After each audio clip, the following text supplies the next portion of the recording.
I know, I believe, I say I know, I think I know, but I'll say I believe that you blamed the government for the Great Depression of 1929 to 1933. And of course, you had to blame FDR for all he did.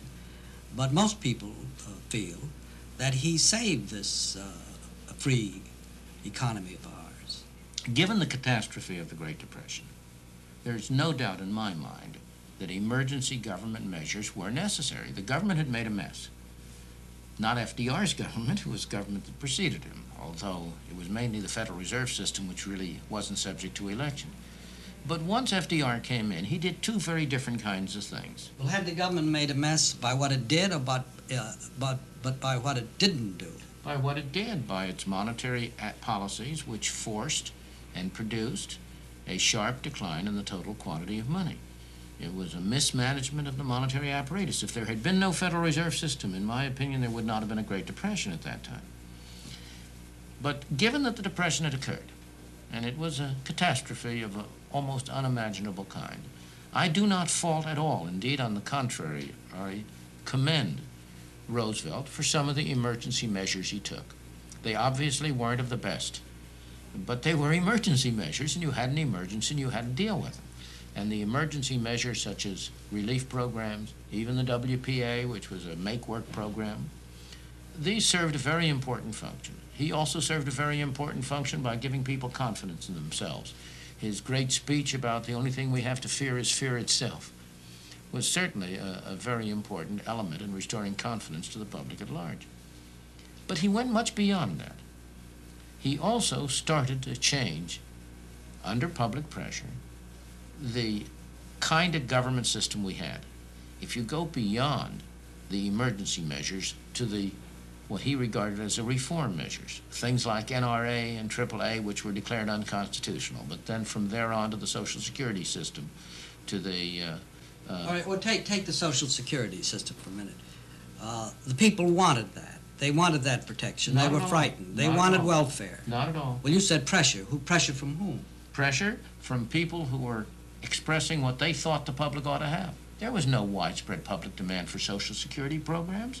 The demand for no demand for welfare with 13 million people unemployed? There was a demand for welfare and assistance. I was separating out the emergency measures from the permanent measures. Social Security in the first 10 years of its existence helped almost no one. It only took in money.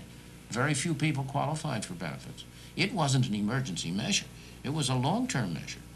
And it had to be sold to the American people, primarily by the group of reformers, intellectuals, New Dealers, the people associated with FDR. The Social Security is one of the most misleading programs. It has been sold as an insurance program. It's not an insurance program. It's a program which combines a bad tax, a flat tax on wages up to a maximum, with a very inequitable and uneven system of giving benefits, under which some people get much, some people get little. So that Social Security... Well, would you now abolish Social Security?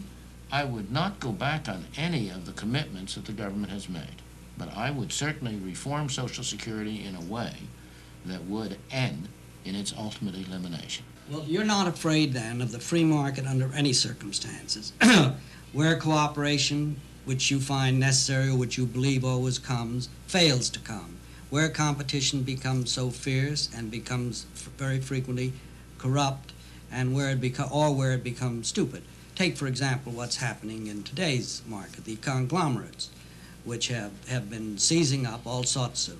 We happen to live in a hotel that's run by a conglomerate. Why should ITT, for example, run a hotel? And how are you going to stop that?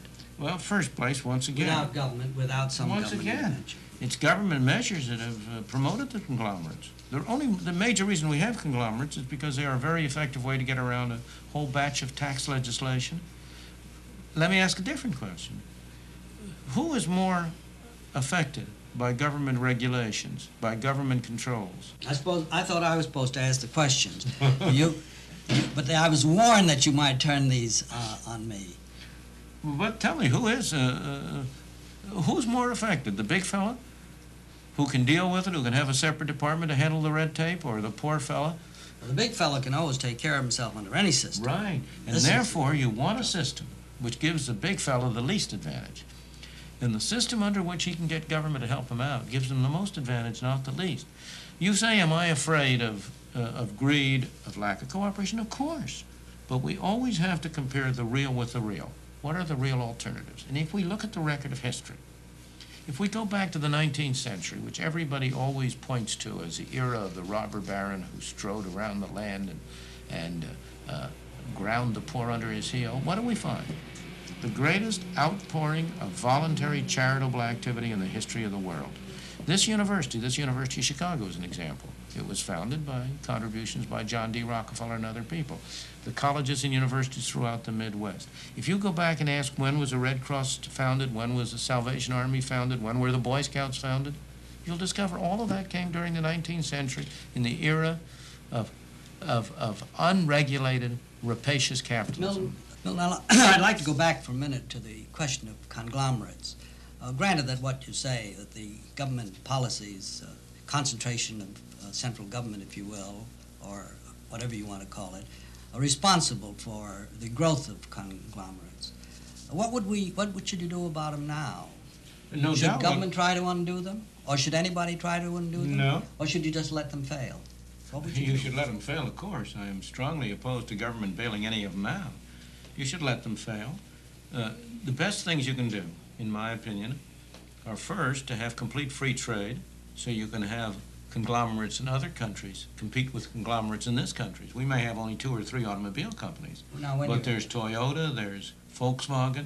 Competition from abroad is effective. But in the second place. And when you say complete free trade, you mean all over the world? No, sirree. I mean the United States all by itself, unilaterally, should eliminate all trade barriers. We would be better off if all the other countries did the same. What do you think would happen if we just did it, though? I think we'd be very much better off, and a lot of others would then follow our example. That's what happened in the 19th century when Great Britain in 1846 completely removed unilaterally all trade barriers. So that I'm not... You don't think this country would be flooded with goods of all kinds from all over the world, maybe cheaper, and that we wouldn't have great unemployment in this country? What would the people who sold us goods do with their money? They'd get dollars. What would they do with the dollars? Eat them? If they want to send us goods and take dollars in return, we're delighted to have it. No. No, that's not a problem as long as you have a free exchange rate, because we cannot export without importing. We cannot import without exporting. You would not have a reduction in employment. What you would have would be a different pattern of employment. You'd have more employment in export industries and less employment in those industries that compete with imports. But go back to conglomerates, Larry, for a moment. I just want to ask a very different kind of a question. Conglomerates are not very attractive. I would much rather have a lot of small enterprises. But there's all the difference in the world between a private conglomerate and a government conglomerate. In general, the government conglomerate can get money from you without your agreeing to give it to them. You and I pay for Amtrak and for the postal deficit, whether we use the services of Amtrak or the postal deficit or not. I don't pay your conglomerate unless I rent one of their apartments. I get something for my money. So bad as private conglomerates are, they're less bad than one of the alternatives,